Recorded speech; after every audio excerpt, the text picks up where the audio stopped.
menoj që... Falë Ismail, po du të me koni regulator, du të me koni dikush që... Që motori... Po që këshyra, mire ke bota, këna aprovu, kënë regulor. Mrena, për e përsëris, mrena demokracisë liberale gjithmonë ka mekanisma. Dhe e fundit është zoni qytetarë, që edhe e lu në rolin shumë të rëndësishëm.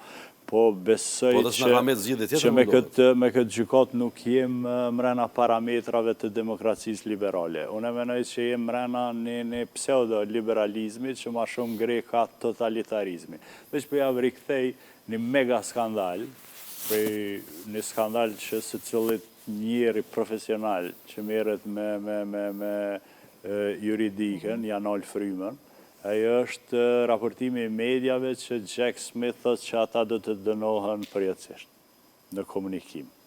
Tash paramendon një krye prokuror që verdikti, do më thonë prezumimi pafajësisë, që është esenca e demokracisë liberale, e bon të kundërtën, thuti jem na në Koretë Veriut atje, sepse është një dallim esencial, edhe këto po e përsëris. Mrena demokracisë liberale, njeri ju është i pafajshëm deri në verdikt, deri në vendimin final. Deri sot im shënë që kishë taj? Në shoqëni totalitare, njeri o i fajshëm deri në verdikt, do të thotë vendimin final. Dhe këtu është përmbys që kjo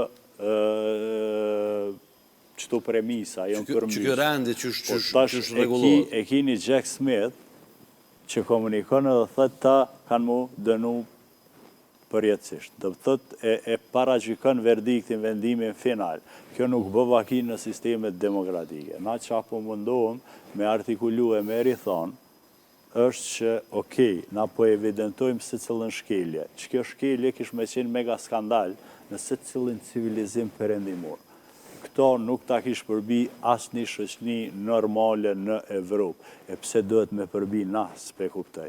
Apo nështa është trajtimi në sytë e tyre që na bojnë neve si qenje inferiore, si njerëz të dorës 10 atje dikon, ose si njerëz gjysëm primitiv, se po i shti krejt në thojza se me këto kategori mo civilizimi perëndimor nuk operën. Unë po e rikthej edhe po më duhet me i shti në thojza, qaq po më vje zërë me i thone ata pi bojnë. Dhe thot, mënyra se qysh e kanë trajtu këtë shoqëni është shqetësuese. Mënyra se qysh o vendos premisa për me pas qasje në raport me drejtsin të qytetarët është shumë shqetësuese. Mënyra se qysh është fut në luftë vetëm UÇK-ja prej mas lufte, 20 e sa vjetë ushtarët e UÇK-s presin në rënë për gjykata. E u lekse, e unë mike, sa lustro e biri drejqit e kush qohët, jerëm, merët me UÇK-n.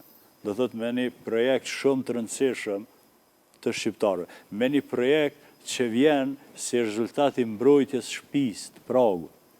Me një projekt që vjen si rezultat i teprimit radikal të dehumanizimit kësaj shoqënie për regjimit Miloševićit. Edhe kur e merr edhe asimetrin e gjyqeve që i bëhet agresorit edhe viktimës, është të mërshëm, flok përpjeçkojnë. Do thot, asë një shoqëni normale nuk i përbin këto qka po i bën gjykata speciale. Mande ju përmend Trëndafilova. Ajo kujtohet se qysh na trajton si një shoqëni e sa po nisur mes jetën si epokë. Vjen këtu edhe thot pasha hinjen e nanës ose babës, gjykata nuk është politike. Merreti me men. Krejt zotimin e saj, përgjithësin, edhe raportet e transparencës që duhet t'i ketë, i ka obligative, i redukton me një B të mesjetës si akti maj nalt i marrëveshjes në publike, raport me qytetar. Do thot, edhe ajo vetë mënyra që shfolë, edhe mënyra që na trajton, është shqetësuese, është tepër shqetësuese. E shumë anomali tjera që prej fillimit, edhe Dick Marty, është gjykat që e ka hu pik referimin e vetë. Pikënisja o kona ja? është gjykat që ka operu me spektakl, mbi premisat të spektaklit. Edhe kjo që ka ndodhi në shkollat mesme, së fundmi, e ka lëzën sikletin edhe preokupimin e tyre, që e kanë puro propagandë, që e kanë puro pedagogji politike, që e kanë puro siklet të PR-it, e jo të ligjit. Dhe thot, ajo gjykatë prej fillimit, fokusin për ligjin e ka pas të humbur. Fokusin e ka vetëm politik.